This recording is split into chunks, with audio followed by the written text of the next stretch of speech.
The most massive galaxy ever measured sits at the center of a galaxy cluster more than 1 billion light-years from Earth. Its stellar body stretches across 400,000 to 550,000 light-years. Its diffuse outer halo extends to a radius of roughly 2 million light-years, giving the whole structure a total diameter of approximately 4 million light-years. It contains around 100 trillion stars, nearly all of them ancient, nearly all of them slowly cooling, and its central black hole carries a mass somewhere between 40 billion and 100 billion times the mass of our Sun. This single object is so large that if you placed it where our galaxy sits right now, it would swallow our nearest galactic neighbor entirely and still have room left over for every other galaxy in our local cosmic neighborhood. That galaxy is designated IC 1101, and the story of how it got so big, what it tells us about the universe, and why its size is not even the most extreme thing astronomers have recently discovered is the subject of what follows. But to understand what makes IC 1101 extraordinary, you first need to understand what a galaxy already is, because the word has become so familiar that most people have lost contact with what it actually represents. A galaxy is a gravitationally bound collection of stars, gas, dust, and dark matter. Every component influences every other component through gravity, and the whole system moves and evolves together across billions of years of cosmic time. The structures can take many forms: spirals with rotating arms of gas and young stars, ellipticals shaped like three-dimensional blobs of older stars, lenticulars that sit somewhere between the two, and irregular systems that defy clean classification. But all of them share the same fundamental character. They are islands of matter in a universe that is mostly empty. Start with our own galaxy. The Milky Way is a barred spiral containing somewhere between 200 billion and 400 billion stars, including our Sun. It spans roughly 100,000 to 200,000 light-years from edge to edge, depending on how you define its outer boundary. 1 light-year is the distance light travels in a single year, moving at 186,000 miles per second. In 12 months of continuous travel at that speed, a photon covers roughly 6 trillion miles. The Milky Way stretches across approximately 600 quadrillion miles. If you fired a beam of light from one edge of our galaxy toward the opposite edge, that beam would not arrive for 100,000 years. When it left, human beings had not yet invented agriculture. By the time it arrived, our species might be unrecognizable. That is the width of a single average galaxy. The Milky Way is not crammed full of stars. Despite containing hundreds of billions of them, the galaxy is overwhelmingly empty. The average distance between neighboring stars in our part of the galaxy is roughly 4 light-years, which is the same as the distance between our Sun and Proxima Centauri, the nearest known stellar neighbor. If you shrank the Sun to the size of a tennis ball, the nearest star at the same scale would be another tennis ball sitting roughly 1,200 meters away. Everything between them would be vacuum, so complete that a spacecraft traveling through it would encounter functionally 0 atoms per cubic centimeter for most of the journey. The galaxy is not a dense swarm. It is a scattering of tiny luminous points separated by abysses of nothingness so wide that even light requires years to cross them. This emptiness has real consequences. Any civilization on a planet orbiting one of those scattered stars is profoundly isolated from every other star in the galaxy. A radio signal sent from Earth to even a nearby stellar system would take decades to arrive. A spacecraft moving at any speed humanity has ever achieved would require tens of thousands of years to make the same crossing.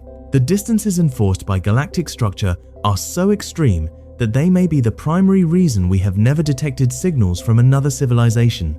The silence of the cosmos is not mysterious when you absorb the scale involved. It is the expected consequence of a galaxy built mostly from nothing. Now, the Milky Way is not special. Among the estimated 2 trillion or so galaxies in the observable universe, ours is larger than the vast majority, but utterly unremarkable among those of similar type. Most galaxies are dwarfs, tiny systems containing only a few billion stars. Our galaxy is a reasonably massive barred spiral with a moderately active history and a central black hole weighing roughly 4 million solar masses.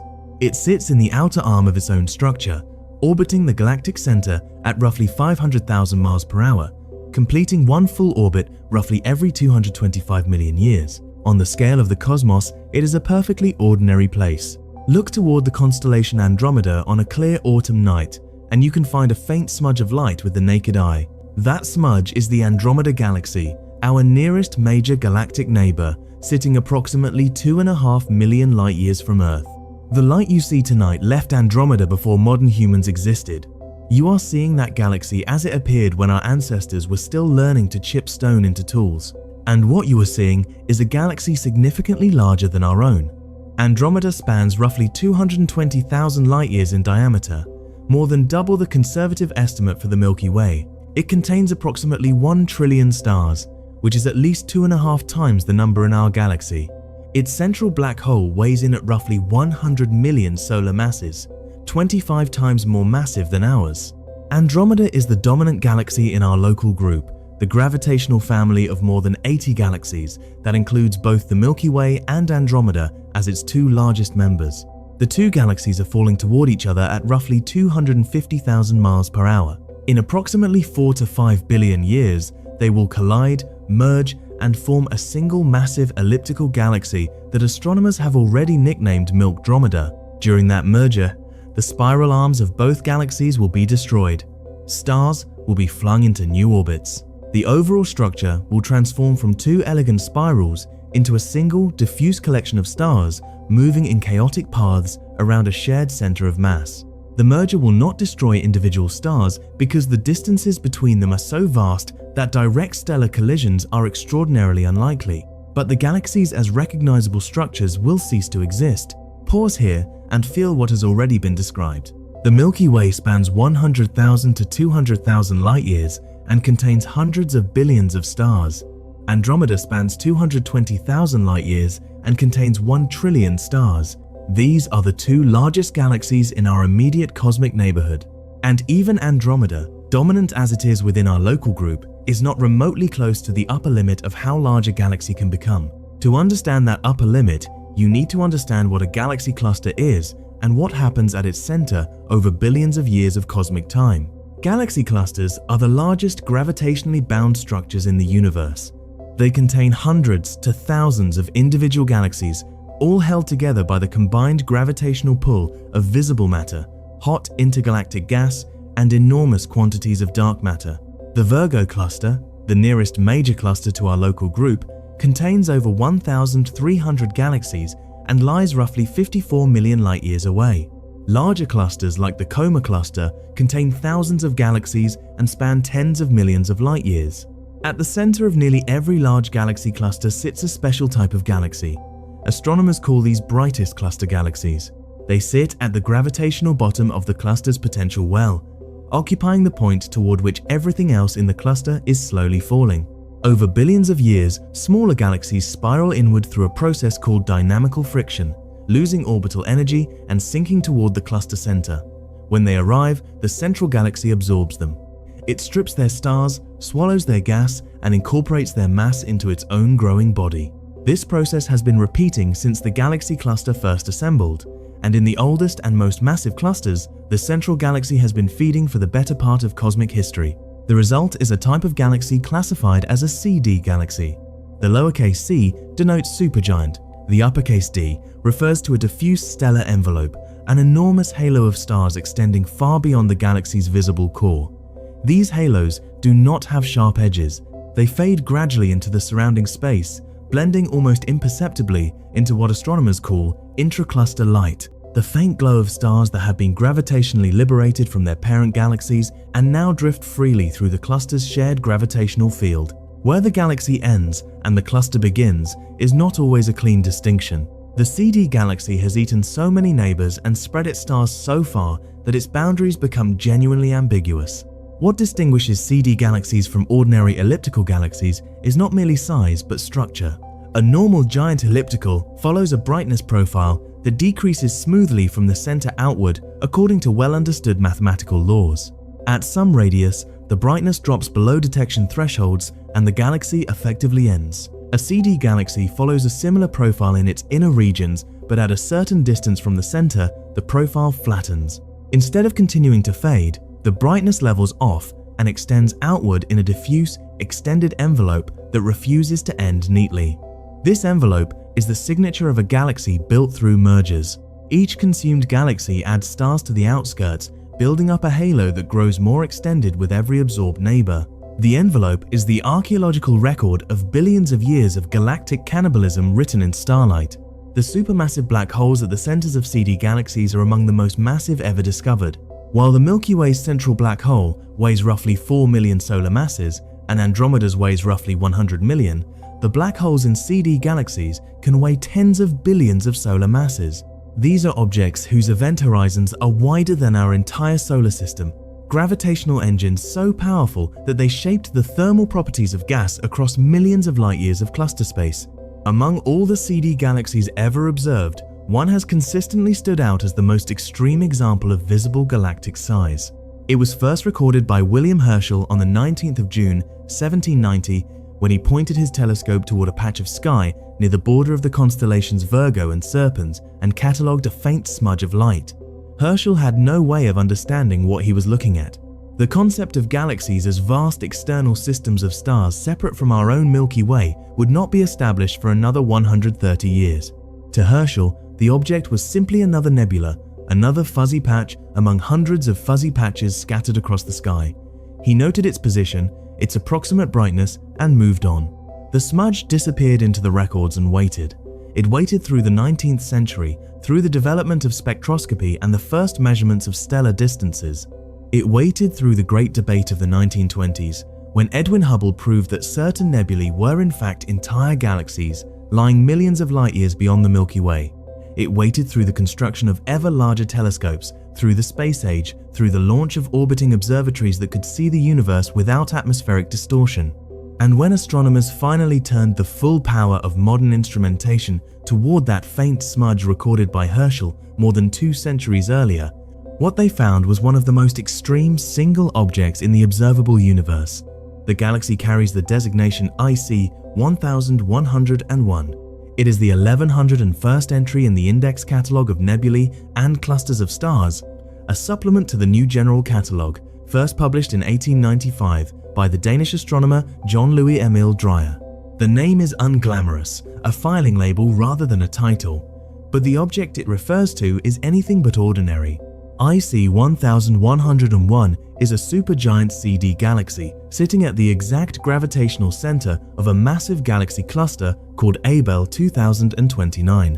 It lies approximately 1.15 billion light-years from Earth, which means the light we observe from it today left the galaxy when multicellular life on Earth was still a relatively recent evolutionary development.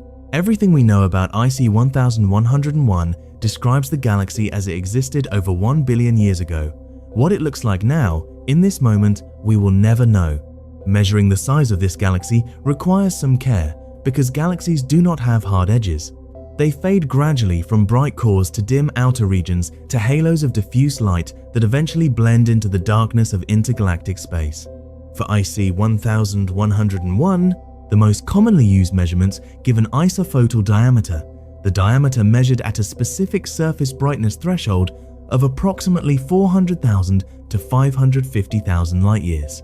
The lower estimate comes from measurements taken in visible blue light using the standard method recommended for galaxy catalogues. The higher estimate comes from infrared observations by the 2-micron all-sky survey, which detects older redder stars that glow more prominently at longer wavelengths. Both numbers are already extraordinary. At 400,000 light-years, IC 1101 is roughly 4 times the diameter of the Milky Way. At 550,000 light-years, it approaches 6 times the diameter. But these measurements only describe the galaxy's brighter stellar body.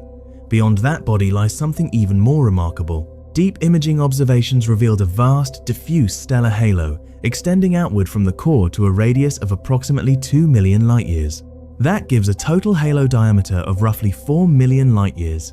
Some sources have cited a diameter as large as 6 million light-years, but this figure is difficult to trace to primary scientific literature and likely includes intracluster light, the faint glow of stars that have been stripped from their parent galaxies and now drift freely through the cluster, gravitationally associated with IC 1101, but arguably belonging to the cluster as a whole rather than to the galaxy itself. Let me try to make the scale tangible, because abstract numbers accomplish nothing if you cannot feel them. The Milky Way at its widest spans about 200,000 light-years. Andromeda spans roughly 220,000 light-years. The distance between the Milky Way and Andromeda is approximately 2.5 million light-years. Now picture the visible stellar body of IC 1101 placed at the center of our local group of galaxies. At 400,000 to 550,000 light-years across, just the visible body, not the halo, would extend well beyond the Milky Way in every direction. Its bright inner region alone would engulf our galaxy entirely. You would not find the Milky Way at the edge of IC 1101. You would find it embedded inside, swallowed, a minor structure within a vastly larger one. Now extend the picture to include the halo. At a radius of 2 million light-years, the diffuse stellar envelope of IC 1101 reaches nearly to the distance of Andromeda itself. The halo of a single galaxy would span a significant fraction of the gap between the two largest galaxies in our local group. If IC 1101 were placed at the Milky Way's location, it would not merely dwarf our galaxy. It would engulf Andromeda, the Large Magellanic Cloud, the Small Magellanic Cloud, the Triangulum Galaxy, and nearly every other galaxy in the local group. A single galaxy occupying the space that our entire galactic neighborhood currently fills. Try to feel this in a different way. Imagine you could travel at the speed of light, the absolute fastest anything can move in our universe. Starting at one edge of IC 1101's stellar body and flying toward the other, you would travel for more than 400,000 years before emerging on the far side. If you began that journey when Neanderthals still walked the Earth alongside early modern humans, you would not have arrived yet, and that only crosses the stellar body. To traverse the full halo from one edge to the other, your journey at light speed would take roughly 4 million years. When you began, the genus Homo had barely appeared on the African savanna. By the time you finished, you would have traveled for the entire span of human evolutionary history and then continued for millions of years beyond it. IC 1101 contains approximately 100 trillion stars. That is a ratio of roughly 250 to 500 times more stars than the Milky Way, and about 100 times more than Andromeda's 1 trillion. These are stars that formed billions of years ago in the dozens or perhaps hundreds of smaller galaxies that IC 1101 consumed over its long history. Each wave of mergers brought in new stellar populations, which were gravitationally mixed and redistributed throughout the growing body of the central giant. The result is a galaxy whose starlight is not homegrown but inherited, assembled from the contributions of countless smaller galaxies that no longer exist as independent objects. IC 1101 is not a spiral galaxy. It does not have the organized rotating disk of stars and gas that characterizes galaxies like the Milky Way and Andromeda. It is a massive, roughly spheroidal collection of old stars that have been gravitationally scrambled by billions of years of mergers. Whatever spiral structures its progenitor galaxies once possessed were destroyed long ago, torn apart and absorbed into the chaotic orbits of the final merged product. To understand the violence of that construction process, think about what a single galactic merger actually looks like. When two large galaxies collide, the event unfolds over hundreds of millions of years. First, the dark matter halos, invisible but gravitationally dominant, begin to interpenetrate. Then, tidal forces stretch both galaxies into distorted shapes, pulling streams of stars into long tails that can extend millions of light years into intergalactic space. Gas clouds in both galaxies compress, triggering violent bursts of star formation. The supermassive black holes at the centers of both galaxies spiral inward toward each other, dragged by dynamical friction, eventually merging in an event that releases gravitational waves detectable across the universe. The entire process is chaotic, destructive, and creative simultaneously, forging a new and larger galaxy from the wreckage of two smaller ones. Now imagine that process happening not once, not twice, but dozens of times over the course of 10 billion years. Each merger adds mass. Each merger destroys existing structure and replaces it with a larger, more diffuse configuration. Each merger brings in new stars, new gas, new dark matter, and sometimes a new supermassive black hole that must be absorbed by the existing central engine. IC 1101 is the end product of that violence. The scar tissue of a billion years of cosmic collisions smoothed over time into the golden, featureless ball of ancient starlight that telescopes reveal today. At the center of IC 1101 lies a supermassive black hole, whose estimated mass ranks among the highest ever measured. Different methods produce different estimates, but the range spans from roughly 40 billion to 100 billion solar masses. To appreciate what these numbers mean, compare them to the supermassive black hole at the center of the Milky Way, Sagittarius A star, which weighs roughly 4 million solar masses. The black hole in IC 1101 outweighs ours by a factor of 10,000 to 25,000. It is not merely larger, it belongs to a completely different category of gravitational object. A 2017 study using Hubble Space Telescope imaging found that IC 1101 possesses the largest known galactic core of any galaxy observed to date. The core radius measures approximately 14,000 light-years, which is roughly an order of magnitude larger than the cores of other well-studied giant elliptical galaxies. This oversized core is believed to be the result of a process called core scouring, in which merging supermassive black holes during past galactic collisions gravitationally ejected stars from the central region, carving out a vast depleted zone. The physics of core scouring is both elegant and violent. When two galaxies merge and their central black holes spiral toward each other, the pair forms a gravitationally bound binary system in the merged galaxy's core. As the binary tightens, it interacts with nearby stars through a gravitational mechanism called three-body scattering. Stars that wander close to the binary are flung outward at high velocity, expelled from the core like projectiles from a slingshot. Each ejection removes mass from the central region and transfers energy to the remaining stars, causing them to spread outward. Over millions of years, this process excavates a cavity in the galaxy's center, creating the diffuse, depleted core that observations reveal. The more mergers a galaxy has experienced, the more black hole binaries have formed and scoured the core, and the larger the resulting cavity becomes. For IC 1101, the mass deficit in the core, the amount of stellar mass that has been ejected by this process, has been estimated at roughly 490 billion solar masses. Consider what that means. 490 billion solar masses is larger than the total stellar mass of most galaxies in the observable universe. The Milky Way's total stellar mass is estimated at roughly 50 to 60 billion solar masses. IC 1101's core deficit alone exceeds the entire stellar content of our galaxy by a factor of 8 to 10. The galaxy has thrown away more stars from its center than the Milky Way contains in total. These ejected stars did not vanish. They were scattered into the outer halo and into the surrounding cluster, contributing to the diffuse envelope of light that extends millions of light-years from the core. The halo of IC 1101 is partly built from the debris of its own internal violence, stars exiled from the center by the gravitational tantrums of merging black holes. IC 1101 is not forming new stars in any significant quantity. The mergers that built it also heated and expelled the gas needed for star formation. There are no glowing nebulae, no stellar nurseries, no blue supergiant stars blazing with the light of recent creation.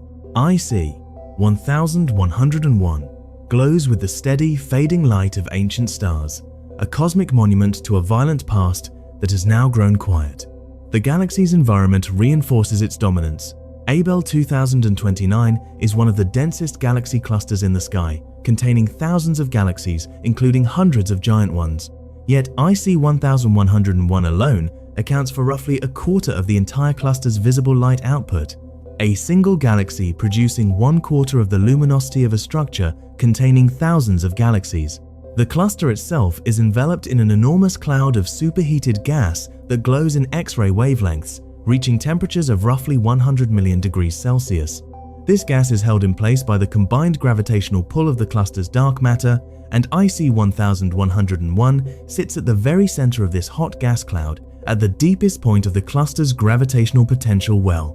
The history of how IC 1101 reached this size is written in the properties of its halo. The smoothness of the stellar envelope suggests that most of the major mergers occurred early in the cluster's history, when the universe was younger and galaxy interactions were more frequent. Studies of brightest cluster galaxies in general suggest that these objects assembled roughly half of their mass through mergers that occurred more than 8 billion years ago, with subsequent growth proceeding more slowly as the rate of galactic infall decreased. IC 1101 likely consumed dozens of major galaxies and hundreds of smaller ones over its lifetime. Each collision added to its mass, expanded its halo, and fed its central black hole. Every major galaxy that fell into the center of Abell 2029 over the past 10 billion years was absorbed into IC 1101. Galaxies that may have been comparable in size to the Milky Way. Galaxies that may have contained their own planetary systems, their own complex chemistry, perhaps even their own biological evolution. All of them consumed. All of their stars now orbiting within the body of a single vast, slowly fading giant. The galaxy is not just large, it is a graveyard, a monument built from the remains of everything that wandered too close to the center of the cluster over cosmic time. This connects to something uncomfortably close to home. The Milky Way and Andromeda are falling toward each other and will merge in roughly 4 to 5 billion years. That merger will destroy both spiral galaxies and create Milkdromeda, a single massive elliptical galaxy containing the combined stellar populations of both. Milkdromeda will be large by current standards, perhaps over 1 trillion stars, a respectable elliptical galaxy with a substantial dark matter halo and a merged supermassive black hole. It will be the dominant galaxy in whatever remains of the local group. And for a moment, standing in the wreckage of 2 destroyed spirals, it might feel like the end of the story. But IC 1101 reveals that Milkdromeda would not be the end of anything, it would be the beginning. Because IC 1101 was built from exactly this kind of merger, repeated over and over across billions of years. If the Milky Way and Andromeda happen to sit at the center of a massive galaxy cluster instead of in the relatively sparse local group, their merger product would not be a final form. It would be an appetizer, a single course in a meal that lasts for 10 billion years and ends with something the size of IC 1101. Milkdromeda, the galaxy that will one day contain every star and planet we have ever known, would add barely 1% to the giant's total mass. Its 1 trillion stars would be absorbed, scattered, and forgotten in the vast golden halo within a few 100 million years. Nothing about Milkdromeda, not its structure, not its history, not any civilizations that might still exist within it, would survive as a recognizable feature. The product of the Milky Way's and Andromeda's cosmic collision would vanish into the body of the larger galaxy like a raindrop falling into a lake. That merged galaxy, Milkdromeda, will be among the largest structures in the local cosmic neighborhood, and it will still be smaller than IC 1101 by a factor that renders the comparison almost meaningless. For a long time, the story seemed settled. The biggest visible galaxy was IC 1101. The record number was 4 to 6 million light-years depending on how you measured the halo, and the emotional conclusion was clear. A galaxy bigger than our entire local group. But the story did not end there, because the universe was not finished revealing what it had built. When astronomers first began detecting radio wavelength signals from the sky in the mid-20th century, they discovered something unexpected. Certain galaxies appeared to have enormous structures extending far beyond their visible stellar bodies. These were not made of stars. They were vast reservoirs of magnetized plasma, inflated by relativistic jets of material fired from the vicinity of the galaxy's central supermassive black hole. Heated to extreme energies, the electrons in these structures emitted synchrotron radiation detectable by radio telescopes. These radio lobes, as astronomers call them, glow only in radio wavelengths, invisible to any optical telescope ever built. The mechanism producing these jets is one of the most violent and physically extreme processes in the entire cosmos. At the center of certain galaxies, the supermassive black hole is actively accreting material, pulling in gas and dust from its surroundings and forming a rapidly spinning accretion disk. This disk is a superheated maelstrom of plasma spiraling inward at velocities approaching the speed of light, compressed by gravitational forces so intense that the inner regions reach temperatures of hundreds of millions of degrees. A fraction of the infalling material, channeled by powerful magnetic fields threading the accretion disk and the spinning black hole's ergosphere, gets launched outward along the black hole's rotational axis in 2 tightly collimated beams called relativistic jets. These jets travel at velocities approaching the speed of light, sometimes exceeding 99% of it. They carry the power output of trillions of suns in 2 narrow beams that punch through the galaxy's interstellar medium and continue outward into intergalactic space. As the jets interact with the surrounding gas, they slow down, spread out, and inflate enormous lobes of magnetized plasma. These lobes grow over millions of years, fed continuously by the jets, expanding outward until the pressure of the intergalactic medium balances the energy being pumped into them. Most radio galaxies produce lobes that extend a few 100,000 light-years from the central galaxy, comparable in scale to the galaxy's own stellar body. But there is a subclass called giant radio galaxies whose radio lobes extend to truly extraordinary distances, reaching lengths measured not in hundreds of thousands of light years, but in millions. These are structures so vast that they do not merely extend beyond their host galaxy. They extend beyond the galaxy's local environment, beyond the scale of galaxy groups, into the spaces between cosmic web filaments. In February of 2022, a team of astronomers led by Martijn O at the Leiden Observatory in the Netherlands published a paper announcing the discovery of a giant radio galaxy they named Alcyoneus, after one of the giants of Greek mythology. The galaxy was identified in data from the Low Frequency Array, or LOFAR, a network of roughly 20,000 individual radio antennas distributed across 52 stations in Europe.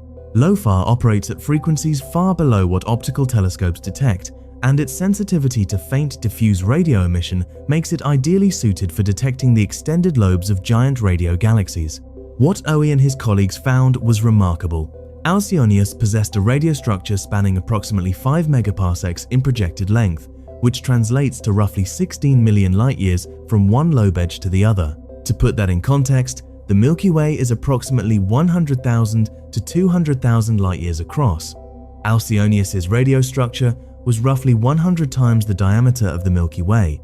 Laid end to end, you would need 100 Milky Way galaxies to match the span of this single radio structure. The media response was immediate and, in many cases, misleading. Headlines declared Alcyoneus the largest galaxy in the universe, but this framing obscured a critical distinction. Alcyoneus's host galaxy, the actual stellar body at the center of the radio structure, is not exceptional.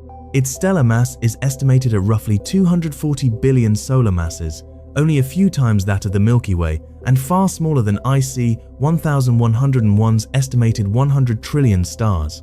Its central supermassive black hole weighs approximately 390 million solar masses, roughly 100 to 250 times less massive than the black hole in IC 1101. By every measure of the visible stellar body, the host galaxy of Alcyoneus is unremarkable. What makes it extraordinary is not its galaxy, it is its jets. The most plausible explanation for Alcyoneus's enormous radio structure is that its growth was determined not by the power of the central engine, but by the density of the surrounding environment. Alcyoneus resides in a filament of the cosmic web where the intergalactic medium may be less dense than average, with less resistance pushing back against the expanding lobes. The same modest jet power that would produce ordinary-sized lobes in a denser environment instead produced a structure spanning 16 million light-years in the relative vacuum of a sparse cosmic filament. The engine is modest, the output is colossal. Radio lobes are not typically considered part of a galaxy's size in standard astronomical usage. They are ejected material expelled from the galaxy rather than material contained within it. The distinction reflects a genuine scientific question about what a galaxy is. Is a galaxy defined by its stars, by the gravitational extent of its dark matter halo, by the furthest reach of any structure physically connected to its central engine? The answer determines whether Alcyoneus is the largest galaxy ever found or merely the galaxy with the largest radio ejector ever found. And those are meaningfully different claims. But even as astronomers were processing the implications of Alcyoneus, the record was already being broken again. In September of 2024, a paper published in the journal Nature by a team again led by Martijn O announced the discovery of an even larger giant radio galaxy. This one was named Porphyrion, after another giant of Greek mythology, and its scale made Alcyoneus look modest by comparison. Porphyrion's radio jets span approximately 7 megaparsecs, or roughly 23 million light-years from end to end. That is 140 times the diameter of the Milky Way. The host galaxy of Porphyrion lies 7.5 billion light-years from Earth, meaning the jets existed when the universe was only 6.3 billion years old, less than half its current age. Despite its extreme youth in cosmic terms, the central black hole generated jets with a combined power output equivalent to the energy of trillions of suns, punching plasma into intergalactic space at nearly the speed of light, and inflating lobes that stretched across a volume of space comparable in scale to the gaps between filaments of the cosmic web. Porphyrion's discovery carried implications that went far beyond the question of galactic size records. The research team calculated that the jets span roughly 2/3 the radius of a typical cosmic void at that epoch of universal history. This means a single galaxy's outflows were reaching scales that interact not just with the galaxy's local environment, but with the large-scale structure of the universe itself. The jets were threading through the cosmic web, potentially magnetizing the intergalactic medium, heating the gas between filaments, and influencing the formation and evolution of other galaxies located millions of light-years from the source. Oe and his colleagues noted that their findings suggest supermassive black holes do not only hold sway over the galaxy, but also over the cosmic web that surrounds them. This is not a minor addendum to our understanding of galactic physics, it is a fundamental reframing. Galaxies are not just objects within the cosmic web. Some of them are architects of the cosmic web, shaping its properties across scales that rival the web's own organizational structure. And even Porphyrion's record did not last.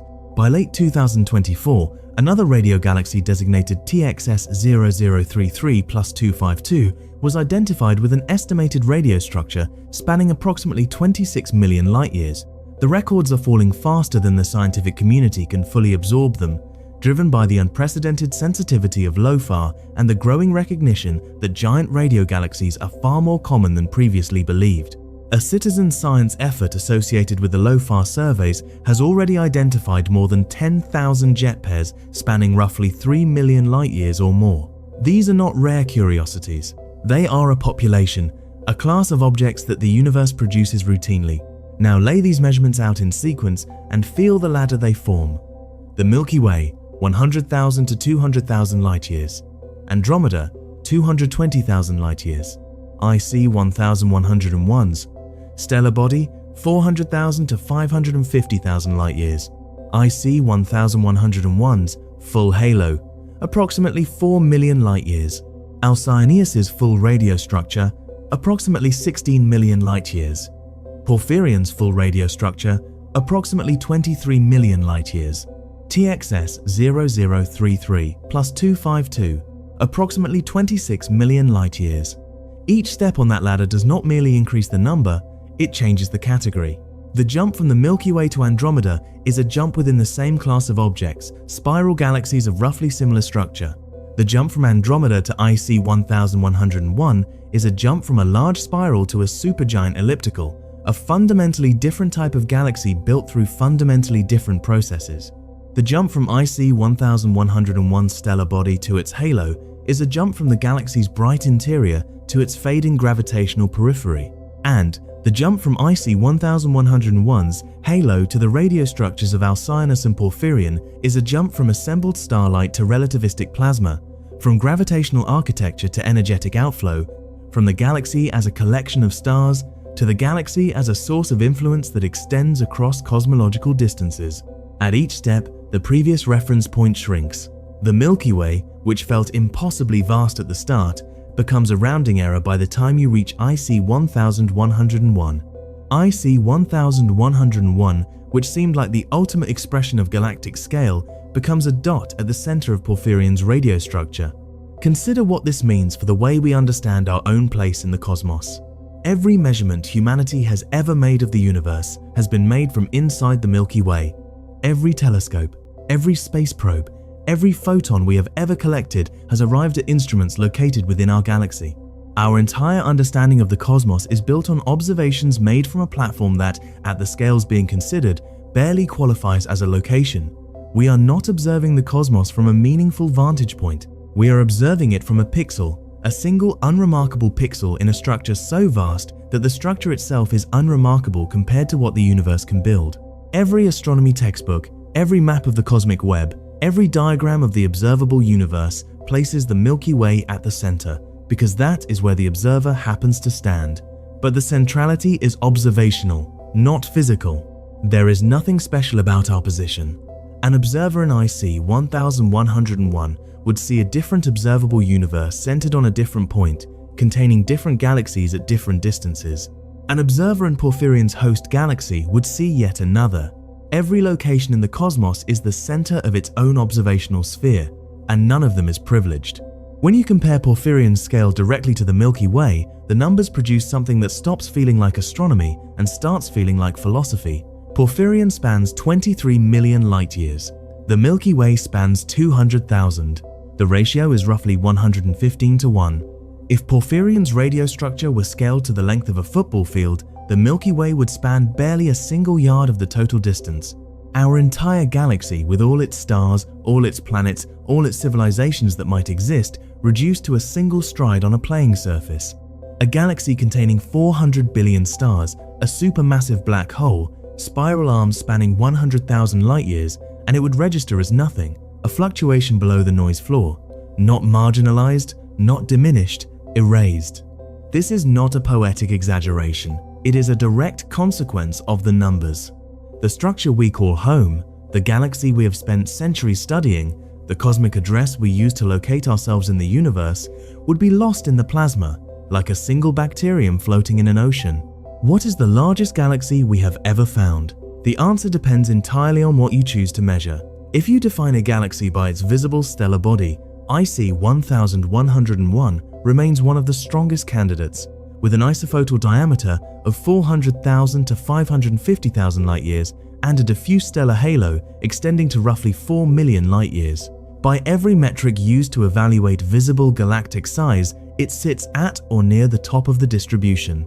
But if you define a galaxy by the total extent of any coherent physical structure connected to its central engine, including radio lobes inflated by relativistic jets, then the record belongs to objects like Porphyrion and its successors, whose physical extents of 23 to 26 million light-years exceed the halo of IC 1101 by factors of roughly 6 to 7. The tension between these two definitions is not a flaw in astronomy. It reflects a genuine physical reality. Galaxies are not simple objects. They are multi-layered systems with stellar bodies, dark matter halos, gas reservoirs, magnetic fields, and in some cases, relativistic outflows that extend far beyond anything the stars alone could reach. An astronomer studying stellar populations might define galaxy size by the extent of the stars and conclude that IC 1101 is the largest. A radio astronomer studying jet physics might define galaxy size by the extent of the radio structure and conclude that Porphyrion holds the record. Both are correct within their frameworks. The universe simply does not provide a single unambiguous answer. But here is what matters more than the record itself. The existence of these giant radio structures tells us something deeply uncomfortable about the range of scales the universe can produce from a single galactic source. When Alcyoneus was discovered, astronomers were surprised not by the existence of giant radio galaxies, which had been known for decades, but by the fact that the host galaxy was so ordinary. Nothing about the central engine was exceptional. Yet it produced a radio structure spanning 16 million light-years. The implication was that giant radio galaxy growth might not require unusual central engines. It might require only the right environment, a low-density region of the cosmic web where the intergalactic medium offers minimal resistance to the expanding lobes, allowing them to grow to extraordinary sizes without being confined by external pressure. Porphyrion complicated this picture further because its host galaxy is more massive, roughly 10 times the mass of the Milky Way, and its black hole operates in a different mode, a radiative mode rather than the jet mode typical of most giant radio galaxies. This was unexpected because radiative mode black holes were not previously known to produce jets of this scale. The discovery implied that the conditions for giant jet growth might be more varied and more common than astronomers had assumed. LOFAR has so far surveyed only about 15% of the northern sky. The population of giant radio galaxies identified already numbers in the thousands, and the survey is nowhere near complete. OE himself has stated that astronomers may be looking at the tip of the iceberg. The true population of structures spanning millions of light-years could be vastly larger than current catalogues suggest. The records will keep falling. The instruments will keep improving. The remaining 85% of the northern sky that LOFAR has not yet surveyed almost certainly contains giant radio galaxies that surpass everything in current catalogues. And LOFAR itself will eventually be surpassed by the Square Kilometre Array, an international radio telescope project currently under construction across sites in South Africa and Australia. When completed, it will be the most sensitive radio telescope ever built, with a total collecting area of approximately 1 square kilometre and a sensitivity that exceeds LOFAR by an order of magnitude. The Square Kilometre Array will survey the entire sky, both hemispheres, at frequencies and resolutions that make current instruments look primitive. If giant radio galaxies are as common as LOFAR's partial surveys suggest, The square-kilometer array will discover them in the hundreds of thousands. It will map the full population of giant jet structures across the observable universe, revealing for the first time the true statistical distribution of the largest galactic structures in existence. There is no indication that we have found the largest galactic structure the universe has produced. There is no theoretical ceiling that says radio jets cannot extend beyond 30 million light-years or 40 or 50. The limiting factor appears to be the density of the intergalactic medium, which varies from region to region across the cosmic web. In denser environments, jets are confined and cannot grow as large. In sparser environments, in the voids between filaments where the intergalactic medium is thinnest, jets can expand with minimal resistance. If there exists somewhere in the unobserved universe a supermassive black hole embedded in a galaxy sitting in an unusually sparse region of the cosmic web, with just the right accretion rate and just the right jet orientation, its radio structure could potentially extend to scales we have not yet observed. The existence of these structures changes the way we must think about what a galaxy is and what role it plays in the universe. For most of the history of astronomy, galaxies were treated as discrete objects, islands of stars separated by vast empty spaces. The space between galaxies was considered largely inert. Galaxies were the actors, the space between them was the stage. But giant radio galaxies dissolve this distinction. When a single galaxy's jets span 23 million light-years, threading through the cosmic web, magnetizing the intergalactic medium, heating gas in neighboring filaments, the galaxy is no longer confined to its own island.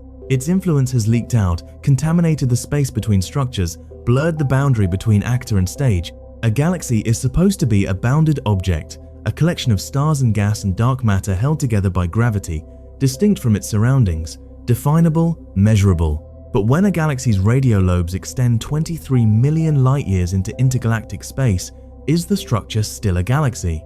When a galaxy's stellar halo merges imperceptibly into the intracluster light of its parent cluster, where does the galaxy end and the cluster begin? When a galaxy's jets magnetize the cosmic web across scales, rivaling the distances between filaments, is the galaxy's influence truly local? These are not rhetorical questions. They are active areas of research. And the answers, when they come, will likely reveal that the boundaries we draw around galaxies are human constructs imposed on a cosmos that does not recognize them. The universe builds structures continuously, from stellar scales to galactic scales to cluster scales to cosmic web scales. The transitions between them are not sharp. They are gradients, zones of diminishing influence that fade rather than end. A galaxy is not a thing with an edge. It is a concentration of matter and energy at the center of a zone of influence that extends, in principle, across vast distances. There is a specific kind of cognitive vertigo that arrives when you follow this ladder all the way up. You can build a mental model of the Milky Way and hold it in your head as a concept with a shape and a size. You can do the same for Andromeda with some effort. You can even do it for IC 1101 if you anchor it to the comparison with a local group. But you cannot hold Porphyrion. You cannot visualize 23 million light-years of relativistic plasma extending from a single point source into the void between cosmic web filaments. The image does not fit. The frame of reference you need does not exist in human experience. The structure is real, measured, confirmed, but it exists beyond the threshold of what our evolved cognitive architecture can render as a picture. And that failure of visualization is not a weakness of science communication. It is the point. The universe at these scales is not supposed to make intuitive sense. It was not built for human comprehension. It was built by gravity, by thermodynamics, by the relentless physics of accretion and ejection operating over billions of years, without any awareness that a species on a small planet in a minor spiral arm would one day try to picture what it had done. The structures exist whether or not we can imagine them. The lobes expand whether or not we can feel their size. The galaxies grow whether or not we have words adequate to describe them. The largest galaxy we have ever found is not a settled answer. It is a question that keeps expanding. At one end of the relevant spectrum sits IC 1101, the anchor, the visible giant, the most extreme expression of assembled starlight ever observed, a galaxy whose stellar body and halo span millions of light-years and whose black hole ranks among the most massive objects in the cosmos. At the other end sit the giant radio galaxies Alcyoneus and Porphyrion and the unnamed structures still waiting to be detected in the unobserved sky, whose physical extents reach tens of millions of light-years and whose influence extends to the architecture of the cosmic web itself. Between these two endpoints lies the honest acknowledgement that largest depends on what you measure, and that the universe refuses to provide a single clean answer. But the ambiguity does not weaken the story, it deepens it. Because the truly unsettling realization is not that one specific galaxy is big, it is that the universe can produce galactic structures so vast across so many different axes of measurement that even the galaxies we already treat as immense, the Milky Way and Andromeda and every other galaxy we have ever photographed and studied and named, begin to look local, begin to look small, begin to look like details in a picture whose full extent we have not yet seen and may never fully see. The Milky Way is not a large galaxy. It is a speck orbiting inside a supercluster that is itself a minor feature of the cosmic web. Andromeda is not a giant. It is one island among 2 trillion in an observable universe that may represent less than 1% of total cosmic volume. And even IC 1101, the most visually extreme galaxy ever measured, sits at the center of one cluster in one filament of a web that stretches across 93 billion light-years of observable space and likely extends far beyond that. The largest galaxy we have ever found is not a settled answer. It is a question that keeps expanding, just like the structures it describes. What scientists still do not know is substantial. The true upper limit of radiojet extent remains undetermined. The physical mechanisms that allow some ordinary black holes to produce jets spanning tens of millions of light years while other, seemingly similar black holes produce jets spanning only a few 100,000 remain incompletely understood. The full population of giant radio galaxies across the observable universe has not been mapped. The contribution of giant jet activity to the cosmic magnetic field and to the overall thermal history of the intergalactic medium is still being quantified. What is coming next is the Square Kilometre Array, which will transform this field. Its sky surveys will probe the radio universe at sensitivities that make current instruments look primitive, detecting giant structures that are currently invisible. The population of objects like Alcyoneus and Porphyrion that LOFA has begun to reveal will expand by orders of magnitude, and with that expansion will come the data needed to answer the questions that current surveys can only gesture toward. What is the maximum size a radio lobe can achieve? How common are structures at 20 or 30 or 40 million light-years? How much of the intergalactic medium has been processed by giant jet activity over the history of the universe? These questions are not abstract. They determine the thermal history of the gas between galaxies, which in turn influences how galaxies form and evolve. They bear on the origin of cosmic magnetic fields. They shape our understanding of how the largest structures in the universe are assembled and maintained. The study of the largest galaxies is not the study of exotic outliers. It is the study of some of the most consequential physical processes operating on the largest scales the universe contains. And at the center of all of it, always, is the recognition that the cosmos has no obligation to remain within the boundaries of our imagination. Every time astronomers have developed an instrument powerful enough to see something they had not seen before, the universe has shown them that what lay beyond the previous horizon was larger, stranger, and more physically consequential than anyone had expected. There is no reason to think this pattern will stop. The largest galaxy we have ever found is whatever the most sensitive instrument currently operating has most recently revealed. It is a moving target, and the direction it moves is always upward. To fully appreciate why structures like IC 1101 and Porphyrion are so scientifically significant, it helps to understand the broader framework within which galaxies exist, how the universe is organized at the largest scales, and why the processes that produce extreme galaxies are connected to the very architecture of the cosmos. The observable universe spans approximately 93 billion light-years in diameter. That figure might seem paradoxical given that the universe is only about 13.8 billion years old, and since nothing can travel faster than light, you might expect the observable universe to extend no more than 13.8 billion light-years in every direction. But the universe has been expanding since the Big Bang, and distant regions of space have been carried away from us by that expansion faster than light travels. The most distant objects we can observe are ones whose light left when the universe was very young and very small, and those regions have since been carried to their current position by cosmic expansion. The radius of the observable universe is about 46 billion light-years in every direction. Within that sphere of space, matter is not distributed uniformly. It is organized into a vast network of structures called the cosmic web. The cosmic web consists of three primary elements: filaments, walls, and voids. Filaments are long, thread-like concentrations of matter, some spanning hundreds of millions of light years, along which galaxies and galaxy clusters are preferentially located. Walls are flatter, sheet-like structures where filaments intersect and matter accumulates in two-dimensional patterns.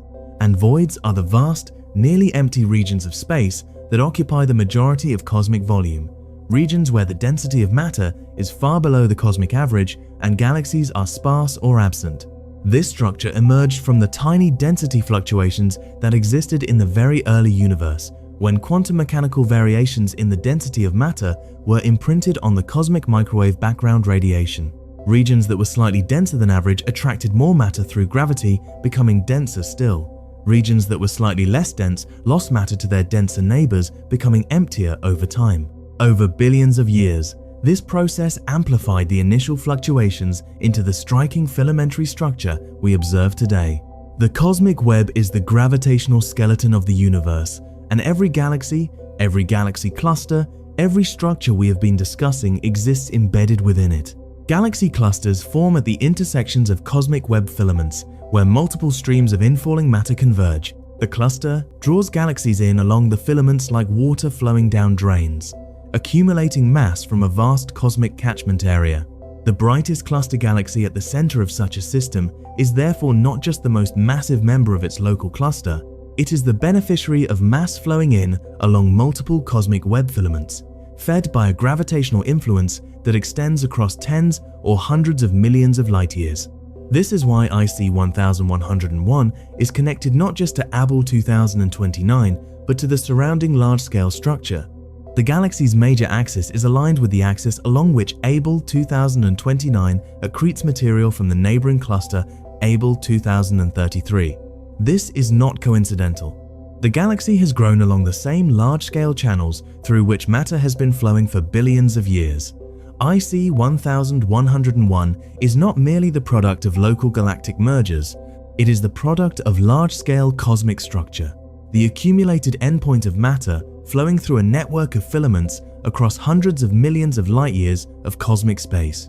To understand how the universe arrived at this state, it helps to go back much further, to the conditions that gave rise to the first galaxies. In the first few 100,000 years after the Big Bang, the universe was a hot, dense plasma of matter and radiation, opaque to light in the way that the interior of a star is opaque today. As the universe expanded and cooled, electrons and protons combined to form neutral hydrogen atoms in an event called recombination, and the universe became transparent for the first time. The radiation released at that moment has been traveling through space ever since, cooling as the universe expanded, and is observed today as the cosmic microwave background radiation, the faint afterglow of the Big Bang. The universe that emerged from recombination was not the universe we see today. It contained no stars, no galaxies, no planets. It was a nearly uniform sea of neutral hydrogen and helium, with tiny density variations seeded by quantum fluctuations in the very early universe. The period that followed, roughly from 300,000 years to about 1 billion years after the Big Bang, is called the Cosmic Dark Ages, because the universe was dark, containing no sources of light.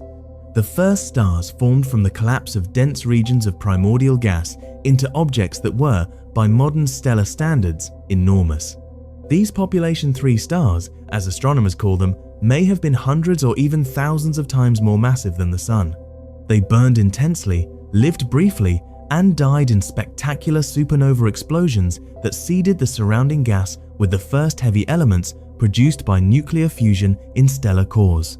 Ultraviolet radiation from these first stars began to reionize the surrounding neutral hydrogen, gradually making the universe transparent to ultraviolet light in a process called reionization that extended from roughly 200 million years to about 1 billion years after the Big Bang. The first galaxies assembled around the same time as the first stars.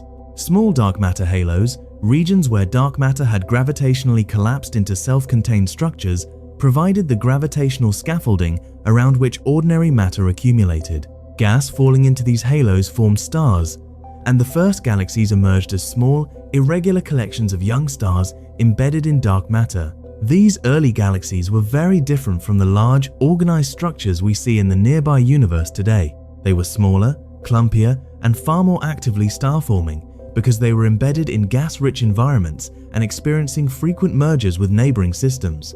Over the following billions of years, these small early galaxies merged and grew.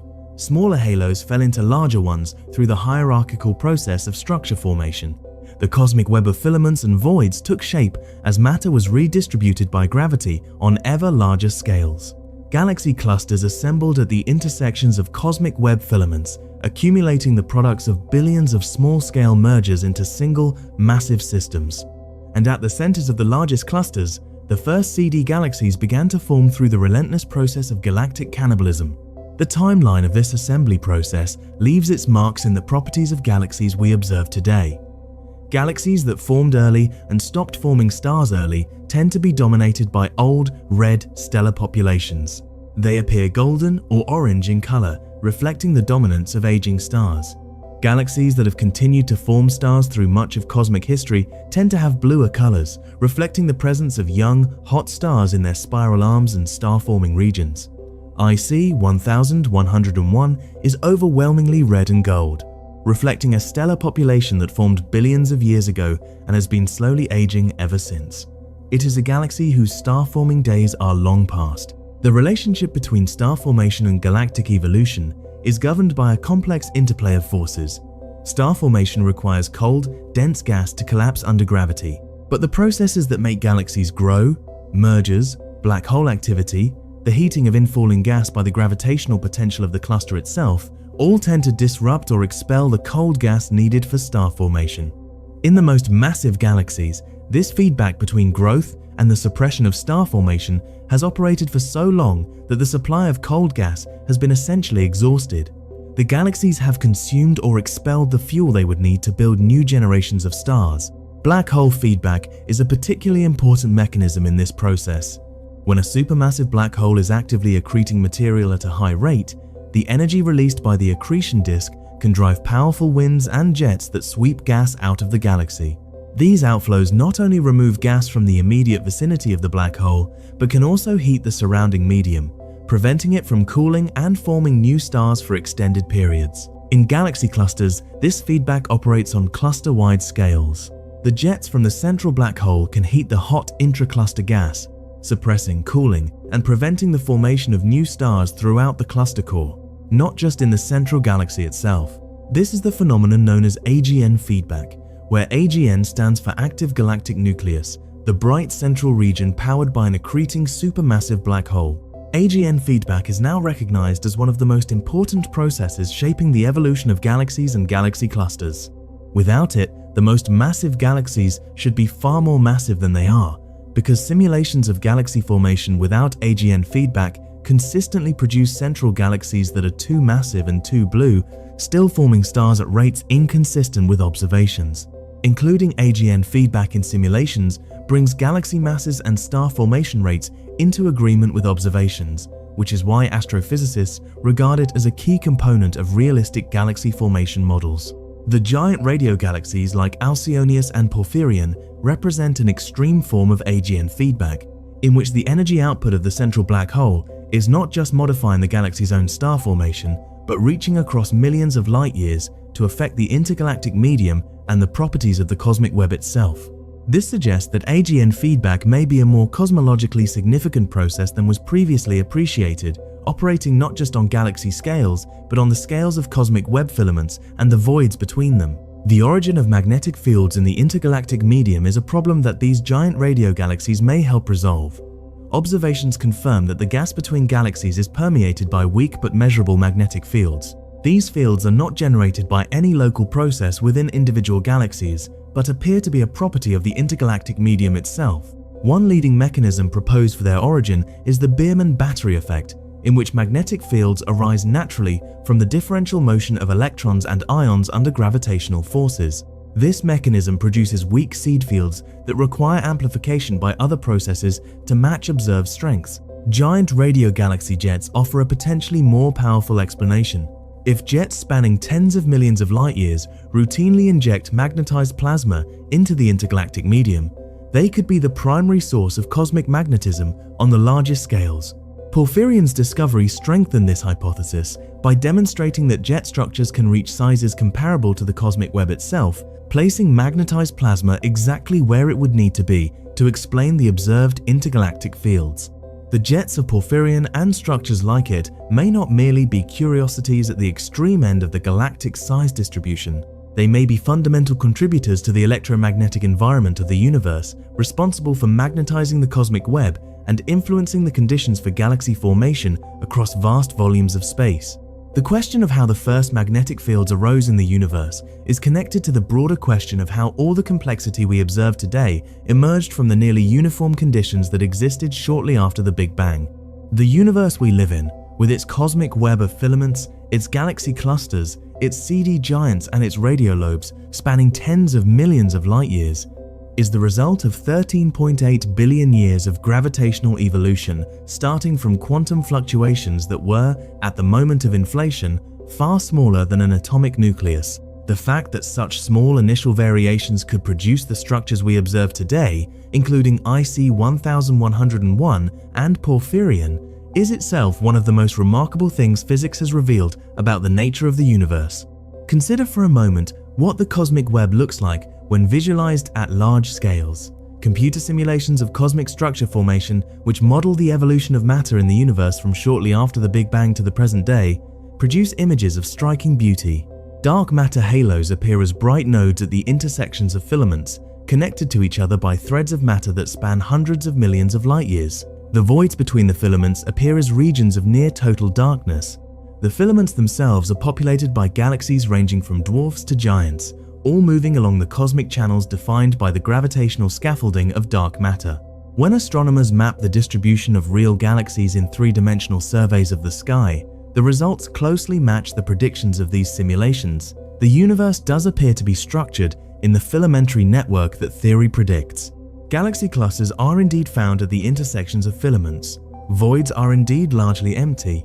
The overall geometry of the cosmic web is consistent with a universe dominated by cold dark matter, where structure grew from tiny initial fluctuations through gravitational instability over billions of years. But within this well-understood large-scale framework, the details of how individual galaxies form and evolve remain active areas of research. The properties of the smallest dwarf galaxies, the mechanisms that shut off star formation in massive galaxies, the contribution of giant radio jets to the thermal and magnetic properties of the intergalactic medium, these are all open questions, with ongoing observational and theoretical programs working to resolve them. One particularly important ongoing puzzle is the origin of the diversity of galaxy shapes and sizes we observe. Why do some galaxies become massive ellipticals while others remain spiral disks? Why do some central cluster galaxies reach the extraordinary masses seen in IC 1101, while others in seemingly similar cluster environments remain more modest? The answers involve a complex interplay of the cluster's mass, the rate at which it assembled, the merger history of the central galaxy, the activity history of its central black hole, and possibly large-scale environmental factors that we are still working to quantify. The discovery and characterization of giant radio galaxies adds another dimension to this puzzle. If the size of a giant radio galaxy's lobes is determined primarily by the density of the surrounding intergalactic medium rather than by the power of the central engine, then the properties of the cosmic web environment, the local density of the intergalactic medium, the location within or between filaments, become critical parameters for understanding why some galaxies produce radio structures spanning millions of light years while others do not. This is a relatively new realization, and the implications for how we study the relationship between galaxies and their large-scale environment are still being worked out. The observational tools that have made these discoveries possible represent some of the most ambitious engineering projects in the history of astronomy. LOFAR, the Low-Frequency Array, is not a conventional radio telescope. It is a distributed network of thousands of simple antennas spread across Europe, coordinated by a central supercomputer that processes the signals from all the antennas simultaneously and combines them to produce the equivalent of a single radio telescope with a collecting area that spans an entire continent. This technique, called aperture synthesis or interferometry, allows LOFAR to achieve resolutions and sensitivities that would be impossible for any single dish antenna of comparable cost. The fact that LOFAR has been operating for less than 15 years and has already revolutionized our understanding of giant radio galaxies gives some indication of how rapidly the field is advancing. The Square Kilometre Array, currently under construction, will extend this approach to an entirely new scale. With receiver stations distributed across southern Africa and Western Australia, the Square Kilometre Array will combine signals from thousands of antennas spread across 2 continents, achieving sensitivities and resolutions that exceed any existing radio telescope by a dramatic margin. Its survey speed, the rate at which it can map a given area of sky to a given sensitivity, will be orders of magnitude faster than any current instrument. The scientific return from the Square Kilometre Array will be transformative across many areas of astronomy, from the search for biosignatures in the atmospheres of exoplanets to the detection of gravitational waves through their effects on the timing of pulsars. But for the study of giant radio galaxies and the largest galactic structures, it promises to reveal a population of objects that current surveys can only hint at. When the Square Kilometre Array begins its all-sky surveys, expected in the late 2020s and early 2030s, astronomers anticipate discovering giant radio galaxies in numbers that dwarf current catalogues. The statistical properties of this population, its size distribution, its redshift distribution, its relationship to the properties of the cosmic web, will provide constraints on the physical mechanisms that govern jet growth and on the contribution of giant jets to the thermal and magnetic history of the intergalactic medium. These constraints will, in turn, feed back into models of galaxy formation and evolution, improving our understanding of the processes that shape the universe we observe. There is also a deeper question that the study of the largest galaxies raises, one that connects galactic physics to fundamental questions about the nature of the universe and our place within it. The observable universe, the region from which light has had time to reach us since the Big Bang, is bounded by our cosmological horizon. Beyond that horizon, we cannot directly observe anything. But there is no physical reason to believe that the universe ends at our observational boundary. If the universe extends beyond the observable horizon, and most theoretical frameworks suggest it does, potentially far beyond, then the structures we observe within our horizon are a sample of a much larger cosmic population. The largest structures we have detected, the giant radio galaxies, the massive galaxy clusters, the cosmic web filaments spanning hundreds of millions of light years, are not necessarily the largest structures that exist. They are the largest structures that are accessible to our current instruments within the observable universe. The full extent of cosmic structure, including whatever lies beyond our horizon, is unknown and may be unknowable in principle. This is a genuinely humbling realization. The 93 billion light-years of observable universe, with its 2 trillion galaxies, its countless giant radio structures, its cosmic web of filaments and voids, may represent only a small fraction of the total cosmic volume. And the largest galaxy we have ever found, whether we define it by stellar extent or by radio structure, is the largest galaxy we have found within that sample. It tells us something profound about what the universe can build, but it does not tell us what the universe has built in its full, inaccessible extent. For all its incomprehensible size, IC 1101 will not last forever. The universe has a future as well as a past, and on cosmological timescales, that future involves processes that will gradually erase the structures we see today. The expansion of the universe is accelerating, driven by dark energy, the mysterious component that makes up roughly 68% of the total energy content of the cosmos. As the expansion accelerates, galaxies that are currently far away will be carried to distances beyond which their light can never reach us, disappearing below our horizon forever. On timescales of tens of billions of years, the stars in IC 1101 will exhaust their nuclear fuel and go dark. The most massive stars burn through their fuel in millions of years and explode as supernovae. Stars like our Sun last about 10 billion years. The smallest red dwarf stars may burn for trillions of years, but even the longest-lived stars will eventually exhaust their hydrogen fuel and end their lives. On timescales of 100 trillion years or more, even red dwarfs will have exhausted their fuel, and IC 1101, like every other galaxy in the cosmos, will fade to darkness. The 100 trillion stars of IC 1101 will leave behind stellar remnants, white dwarfs, neutron stars, and black holes. These remnants will continue to orbit within the body of the galaxy for incomprehensibly long periods. On timescales of 1,000 trillion years or more, even the orbital motions of these remnants will decay as they lose energy through gravitational wave emission, and matter will gradually fall toward the central supermassive black hole. Eventually, through a process called proton decay, if the relevant physics is correct, even the atomic nuclei themselves will disintegrate. On the longest timescales accessible to physics, even black holes evaporate through Hawking radiation, leaving nothing but a diffuse cloud of photons and elementary particles. The universe has a destiny as well as a history, and that destiny is the gradual dissolution of all structure into thermal equilibrium, the maximum entropy state, sometimes called the heat death of the universe. On that timescale, the distinction between the largest galaxy and the smallest is irrelevant. All structure, all complexity, all organization will have dissolved. The magnificent hierarchy of scales we have been exploring, from the Milky Way to IC 1101 to the giant radio galaxies spanning tens of millions of light years, is a feature of the universe at a particular moment in its history, the relatively brief period during which stars burn, galaxies exist, and the cosmos is organized enough for creatures like us to look up at the sky and ask questions about what they see. We happen to exist at a moment when the universe is old enough to have formed complex structures, including galaxies, stars, and planets, but young enough that those structures still exist. Astronomers sometimes call this the stelliferous era, the age of stars, which began roughly 100 million years after the Big Bang when the first stars ignited, and will end roughly 100 trillion years from now when the last red dwarf burns out. We are living in the middle of this era, at a time when the universe is structured, luminous, and accessible to observation. The largest galaxies we have found are products of this era, assembled through processes that required billions of years of cosmic history and that will not persist for an infinite future. This temporal context does not diminish the significance of what we observe.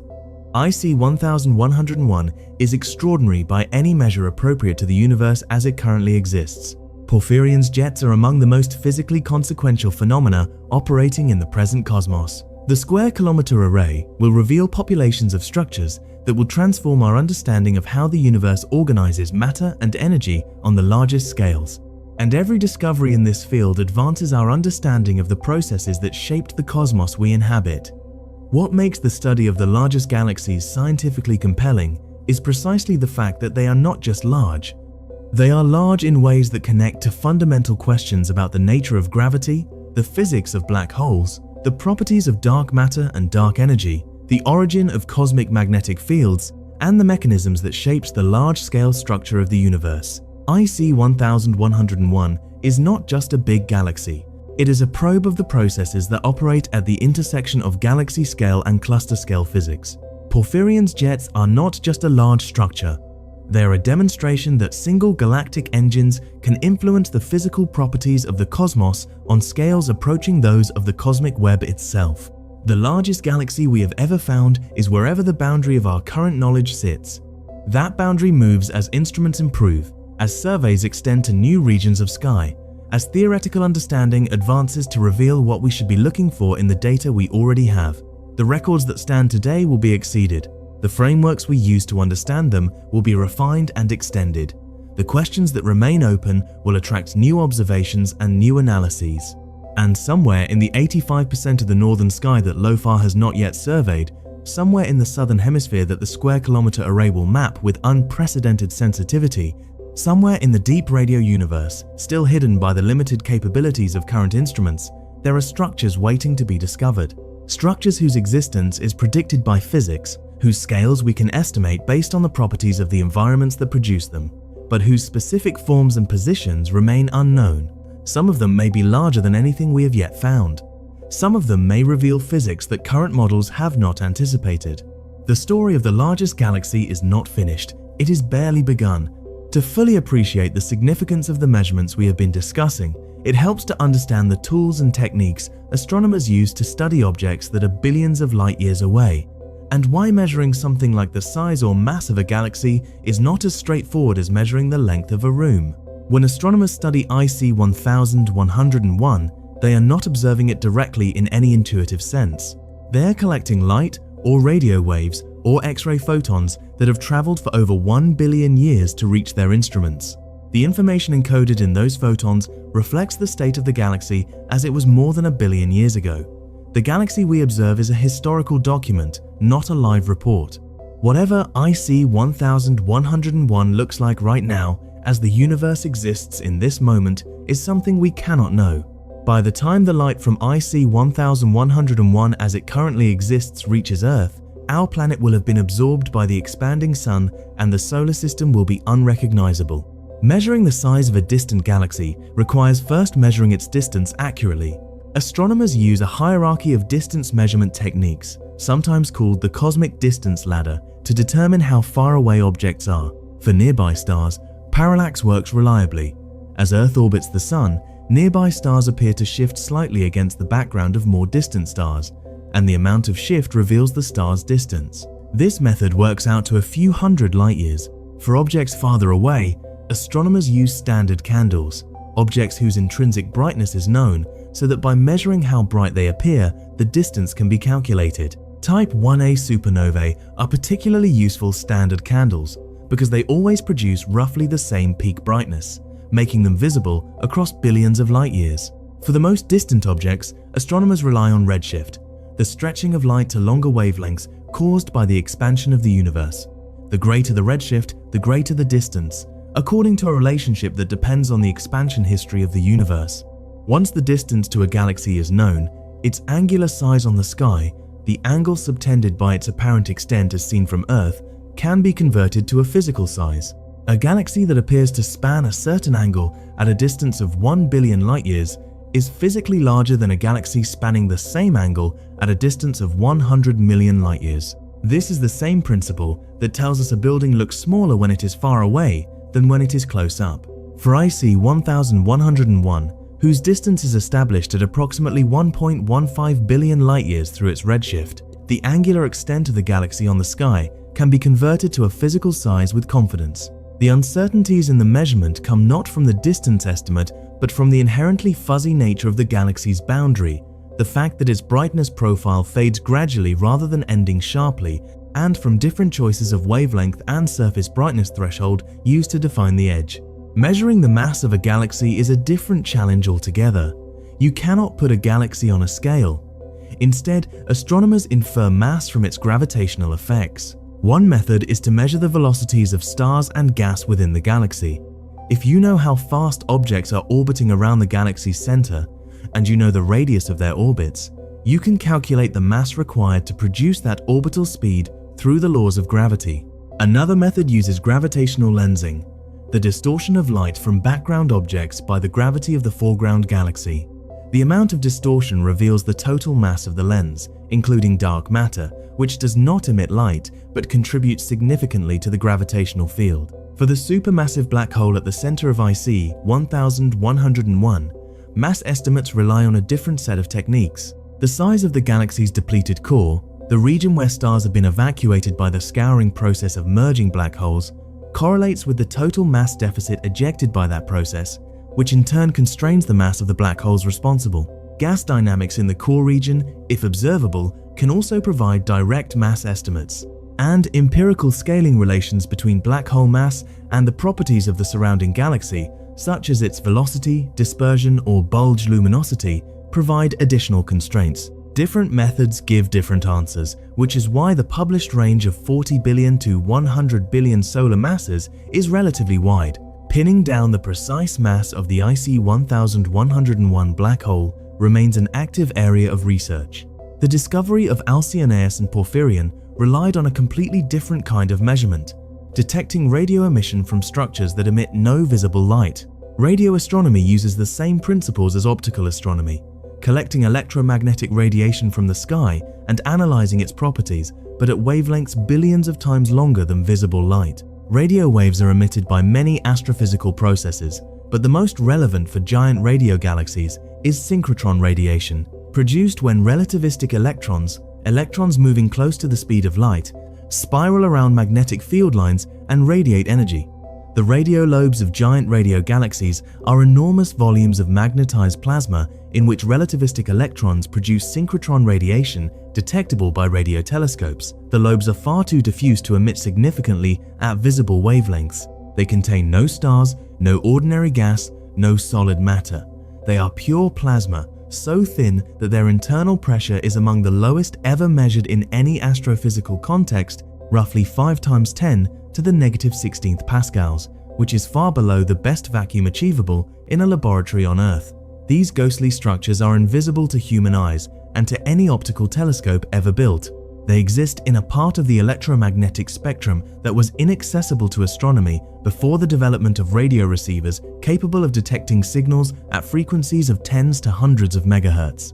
The fact that LOFAR operates at these low radio frequencies is critical to its ability to detect giant radio galaxy lobes.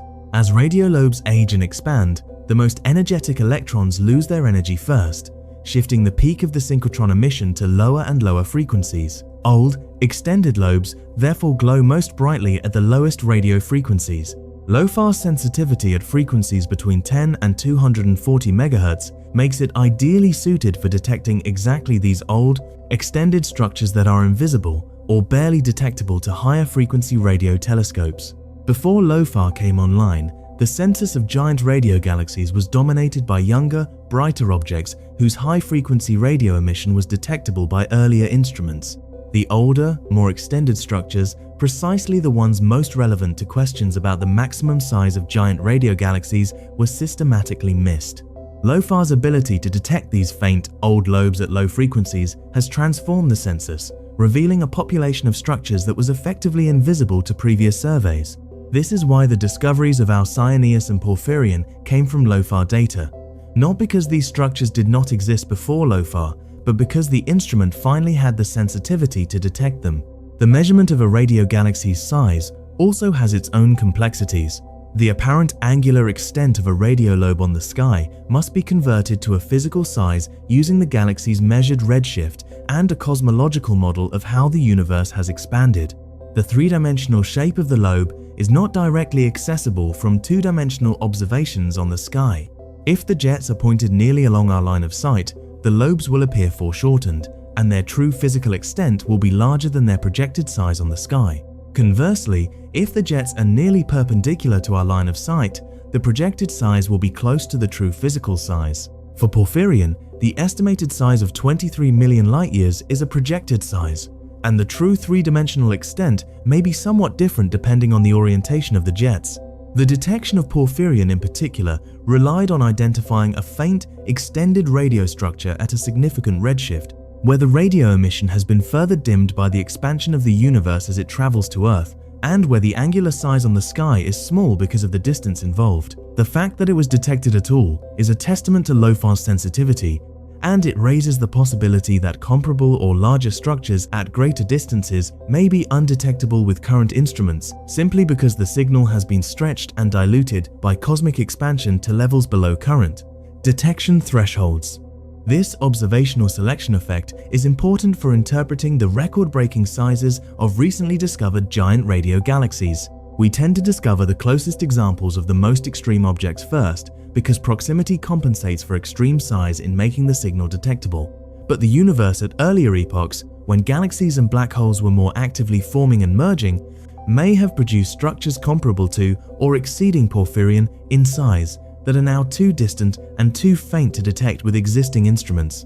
The square kilometer array's sensitivity and survey speed will push these detection thresholds to much greater distances and much earlier epochs, potentially revealing a population of ancient giant radio structures whose existence was physically possible but observationally inaccessible until now. There is another dimension to the story of galaxy size that deserves attention: the role of dark matter. Every large galaxy is embedded in a dark matter halo that extends far beyond the visible stellar body. Dark matter, which does not interact with electromagnetic radiation and is therefore invisible to all telescopes that detect light, makes up roughly 85% of the total matter content of the universe. Its presence is inferred from its gravitational effects on visible matter and on the paths of light passing through regions where it is concentrated. For the Milky Way, the dark matter halo is estimated to extend to a radius of roughly 300,000 to 600,000 light-years, well beyond the visible disk of stars.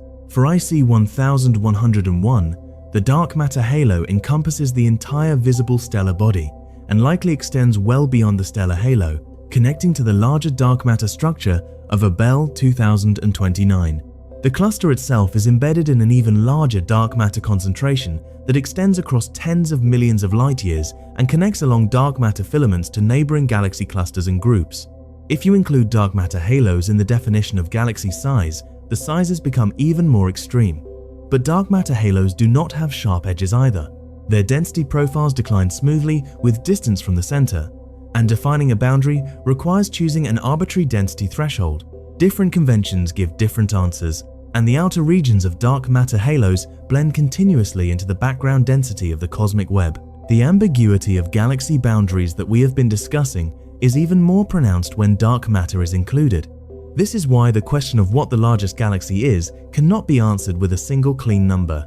It depends on what you are measuring, which wavelengths you use, which boundaries you define, and which components of the galaxy you choose to include.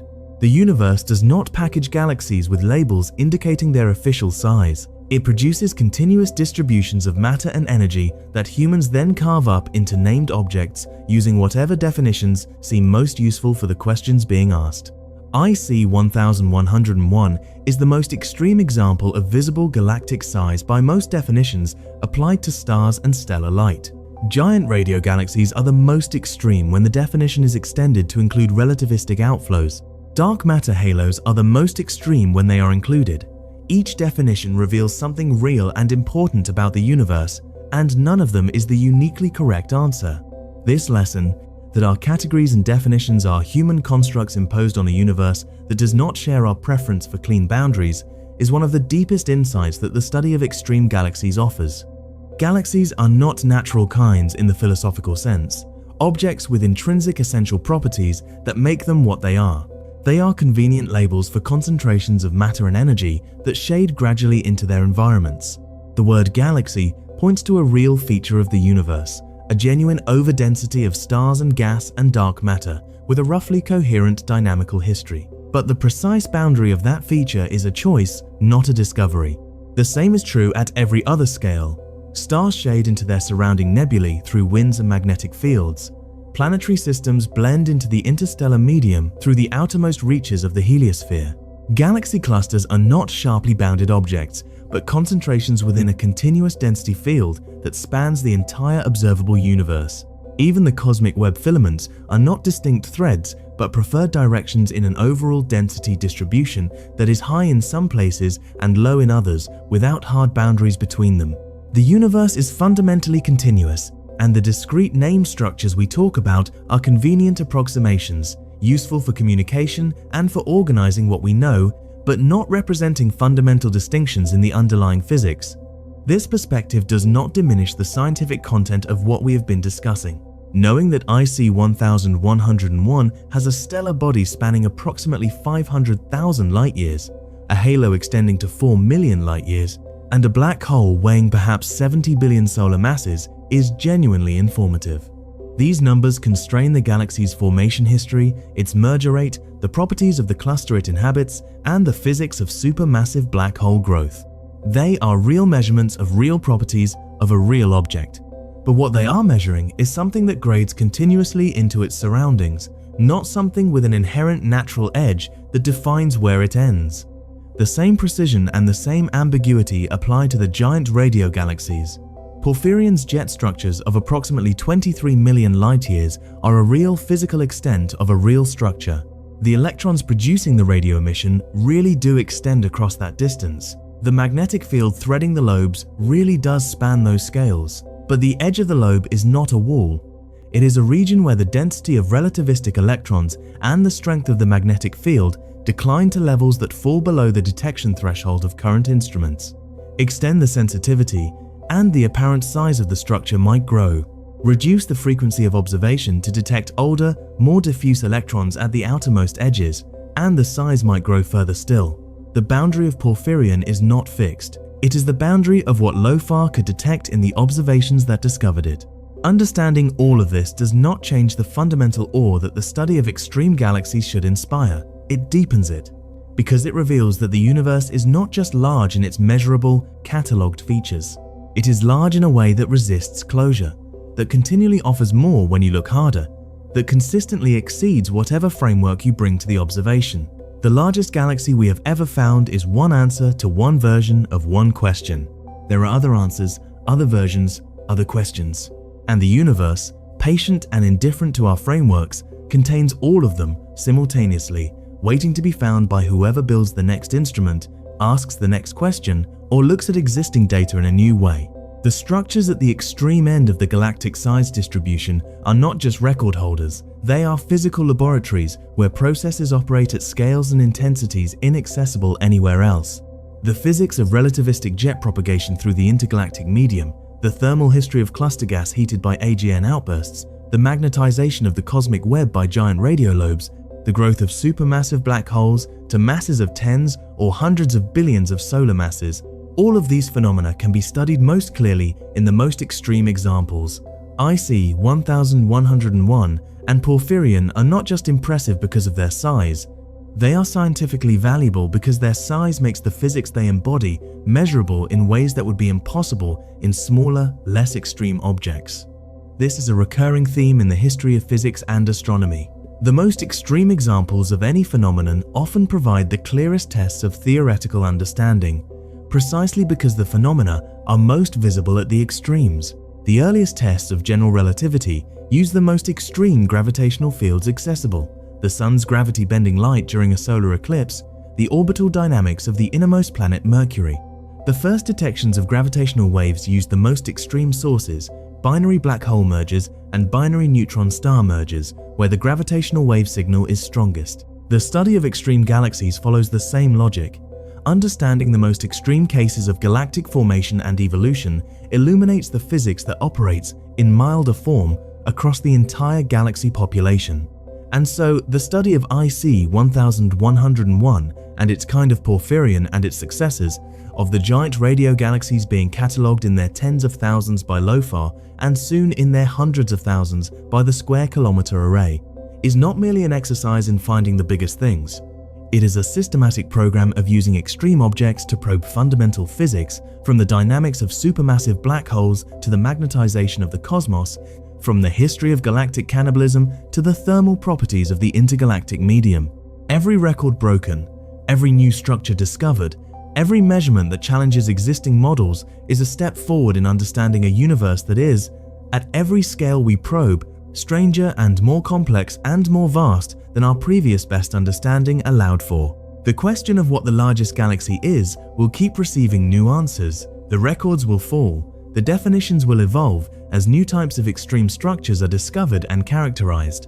The boundary between what we call a galaxy and what we call a cosmic structure will continue to be probed and debated by astronomers trying to describe a universe that was not built with human categories in mind. And through all of it, the fundamental character of the discovery will remain the same: that the cosmos, given enough time and enough matter and enough gravity, can build things that exceed any framework we bring to it. The largest galaxy we have ever found is a mirror, and what it reflects back at us is the scale of our own ignorance and the grandeur of what remains to be discovered. The history of astronomy is in many ways the history of discovering that things are larger, older, and more numerous than previously thought.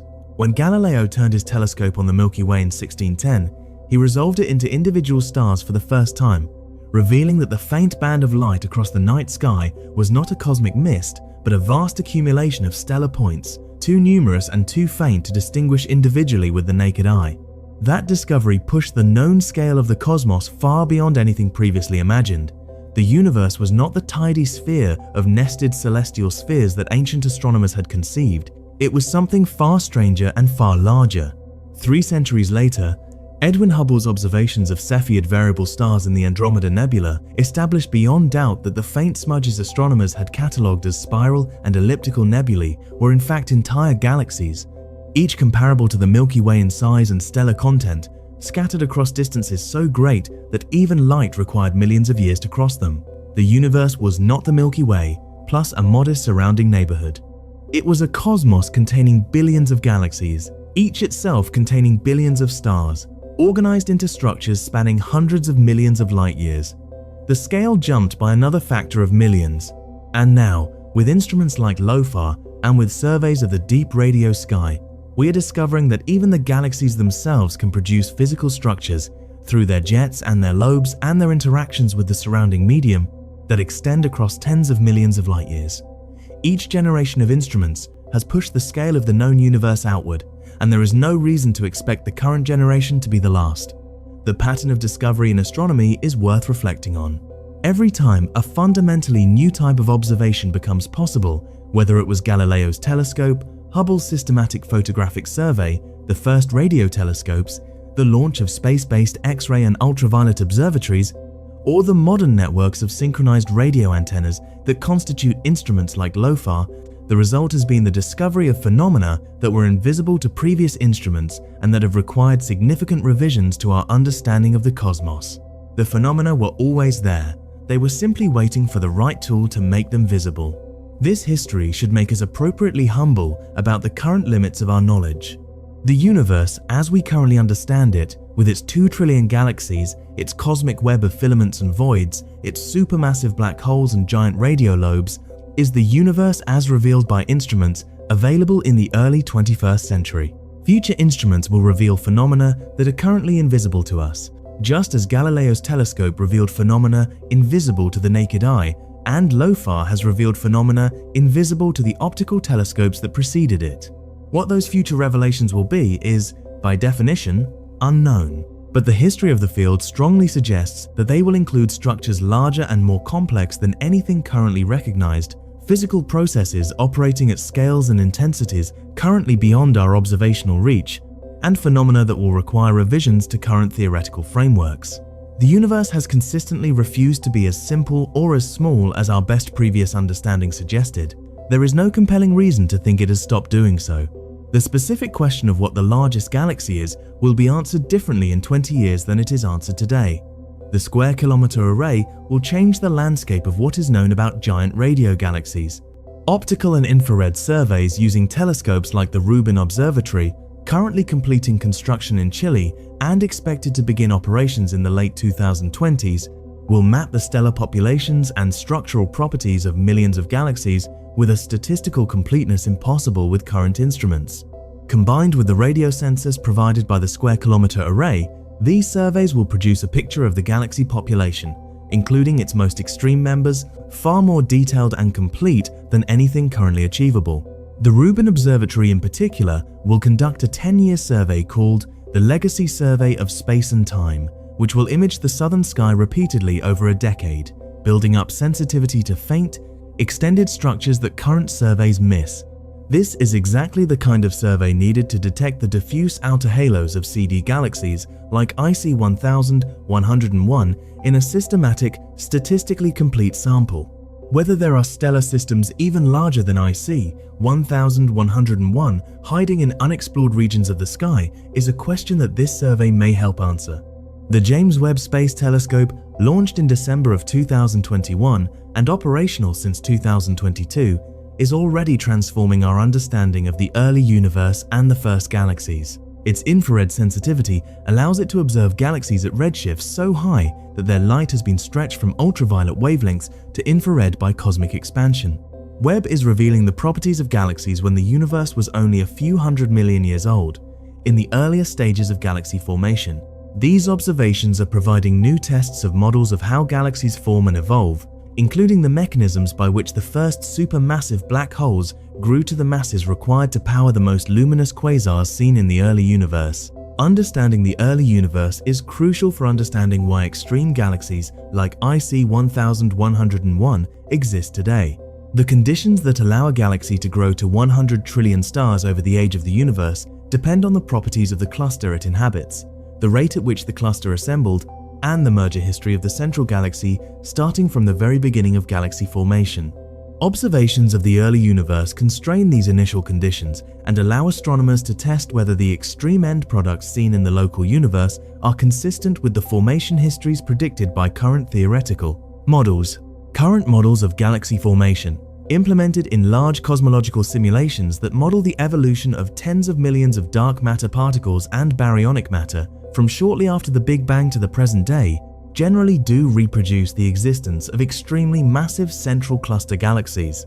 But the details of how those galaxies assembled, the relative contributions of different merger epochs, the role of AGN feedback in regulating star formation, The relationship between the galaxy's growth and the growth of its central black hole remain areas of active development and refinement. Comparing the predictions of these simulations to observations of objects like IC 1101 is one of the primary methods for testing and improving the models.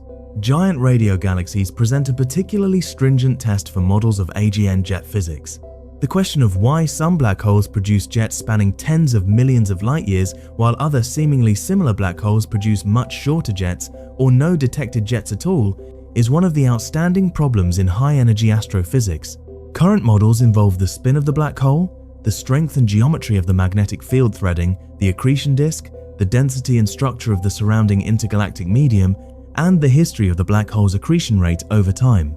But no model yet predicts reliably which systems will produce giant radio structures and which will not. And the discovery of systems like Alcyoneus, where an ordinary black hole produced an extraordinary radio structure apparently due to its environment, suggests that the environmental factor may be more important than current models appreciate. Understanding the physics of giant radio galaxy formation will require not just more observations of individual extreme systems, but a comprehensive statistical census of the giant radio galaxy population across a range of host galaxy properties, black hole masses, redshifts, and cosmic web environments. The Square Kilometre Array will provide exactly this census, enabling the kind of population-level statistical analysis that is necessary to distinguish between competing theoretical models and identify the key physical parameters that determine whether a given black hole will produce a giant radio structure. This is the scientific context within which the records set by Alcyoneus and Porphyrion are significant. They are not just impressive data points at the extreme end of the size distribution. They are constraints on theoretical models, tests of our understanding of jet physics and AGN feedback, and the interaction of galactic outflows with the cosmic web. Every new record broken, every new structure detected, every new measurement of a known system is adding to the body of observational evidence that will eventually allow astronomers to construct a complete, quantitative understanding of how the universe produces its most extreme galactic structures. And underlying all of it is the same question that has driven astronomy since its earliest days. What is the universe, and what is our place within it? The study of the largest galaxies offers one particularly vivid approach to that question.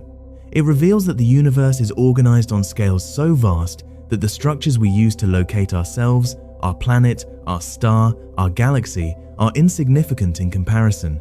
It reveals that the processes shaping the cosmos, gravity, thermodynamics, accretion, jet formation, magnetization, are operating at energies and scales that dwarf anything accessible to direct human experience. And it reveals that our current knowledge, comprehensive as it is compared to what was known a generation ago, is still only a beginning, a foothold on a structure whose full extent remains beyond our instruments and perhaps beyond our eventual reach. The largest galaxy we have ever found is a reminder that the universe we can see is not the universe that exists, that what is currently detectable is a subset of what is physical, and that every time we build a better instrument, the universe shows us more of itself than we expected. That pattern of reality exceeding our models, of the cosmos revealing greater complexity and greater scale than any previous framework anticipated, is not a sign that science is failing. It is science working as it should, reaching outward from what is known into what is not yet known, expanding the boundary of human understanding one observation at a time. The sky holds more than we have seen. It always has. There is one more dimension to this story worth exploring carefully. The question of what these discoveries mean for how we think about our own significance, and how science has historically changed our sense of cosmic place. Every major astronomical revolution has involved a demotion of some kind. The Copernican revolution removed Earth from the center of the solar system. The recognition that our sun is an ordinary star removed us from any privileged stellar position. The discovery that the Milky Way is one among billions of galaxies removed us from any privileged galactic position. And the discoveries we have been discussing, of galaxies so massive that our own is a speck within their halos, of radio structures so extended that our galaxy would be undetectable within them, represent a continuation of this pattern. But it is worth being precise about what this demotion means and what it does not mean. It does not mean that our existence is insignificant in any evaluative sense. Significance is a concept that applies within human frameworks of value, and those frameworks are not diminished by the fact that the universe is large. A conversation between two people on Earth is not less meaningful because there are 100 trillion stars in IC 1101. A scientific discovery made by researchers using LOFAR data is not less important because Porphyrion's jets extend 23 million light-years beyond the galaxy that produced them. What the scale of the universe does mean, scientifically, is that the processes we observe in extreme galaxies are not exotic exceptions to some gentler cosmic norm. They are part of the same continuum of physical processes that shaped our galaxy, our solar system, and our planet. The same gravity that keeps Earth in orbit around the Sun keeps IC 1101 at the center of Abell 2029. The same electromagnetic interactions that power our Sun's nuclear fusion power the synchrotron radiation in Porphyrion's lobes. The same dark matter that provides the gravitational scaffolding of our galaxy's halo provides the scaffolding for galaxy clusters and the cosmic web. The physics is the same, the scales are different. And understanding the most extreme scales, where the effects are most pronounced and most measurable, illuminates the physics that operates everywhere. This is the genuine connection between the largest galaxies and the most local questions in astronomy. The processes that produced IC 1101, hierarchical structure formation through gravitational collapse and mergers, feedback between supermassive black holes and their host galaxies, the connection between galaxy growth and cosmic web structure, are all versions of processes that also shape the Milky Way. Our galaxy has a smaller central black hole, a more modest merger history, and a less extreme environment than IC 1101, but it is a member of the same physical category of objects, subject to the same physical laws, shaped by the same types of processes operating at different intensities. Understanding the extremes is therefore not separate from understanding the ordinary. It is part of the same enterprise, approached from the direction where the signal is strongest and the phenomena are most clearly observable. The study of IC 1101 and Porphyrion and the thousands of giant radio galaxies being discovered by LOFAR is the study of the physics of galaxies at the extreme end of the parameter space where those galaxies exist. And the knowledge gained at the extremes feeds back into our understanding of the processes operating in ordinary galaxies like our own. The history of the universe, from the quantum fluctuations of the inflationary epoch to the cosmic web of today, is a history of structure growing from the homogeneous to the complex, from the uniform to the filamentary, from the small to the large. The largest galaxies we know of represent the endpoint of that growth process in the current epoch of cosmic history. The most extreme concentrations of matter and energy, their gravitational and electromagnetic processes operating over 13.8 billion years have been able to produce. And the fact that they are as extreme as they are, that a single galaxy can contain 100 trillion stars, or that a single black hole can produce a radio structure spanning 23 million light-years, tells us something profound about the efficiency of those processes and the richness of the physical universe. We are observers at a fortunate moment, living in an era when instruments are sophisticated enough to detect these extremes, but when the extremes themselves still exist in accessible forms. The largest CD galaxies are still visible, still fed by the slow infall of material from their clusters, still glowing with the light of their accumulated stellar populations. The giant radio galaxies are still active or recently active, their lobes still bright enough to detect in radio surveys. The cosmic web is still well organized, its filaments and voids clearly defined, its structure accessible to spectroscopic surveys of galaxy positions and velocities. In the far future, none of this will be the case. The accelerating expansion of the universe will carry distant galaxy clusters beyond our observable horizon, leaving only the local group and a few nearby systems in a cosmological bubble of increasing isolation. Stars will exhaust their fuel, galaxies will fade, the cosmic web will become increasingly diffuse as expansion stretches the filaments to lower and lower densities.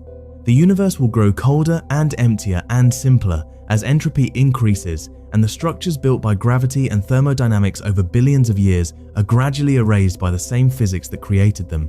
We happen to exist in the right moment to observe these structures at their most impressive. The universe will not look like this forever.